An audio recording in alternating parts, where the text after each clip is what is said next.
Sa ibang balita, pahirapan pa rin ang pagkuha ng impormasyon tungkol sa nakatakdang paglipat kay Janet Lim Napoles mula Fort Santo Domingo papuntang Ospital ng Makati. Wala rin nga nagbago sa mahigpit na seguridad sa kampo. Para sa update, may ulat on the spot si Rida Reyes. Rida?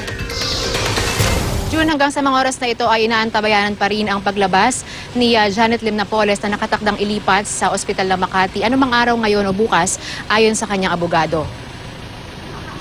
Pero sa buong magdamag June na ating pagbabantay ay wala pa naman tayong namataan na anumang significant movement dito sa labas ng Fort Santo Domingo. Wala pa rin dumarating na mga convoy ng mga sasakyan na inaasahan natin na susunod kay Napoles papunta sa Ospital ng Makati. Sa impormasyong ating natanggap lang, anumang oras daw ngayong araw hanggang bukas ang schedule ng paglilipat kay Napoles sa OSMAC. Ayan ay matapos aprubahan ng Makati RTC ang request ng kampo ni Napoles noong Biyernes na i-admit ito sa ospital para maipagamot at maipa-opera ang iniinda niyang bukol sa uterus.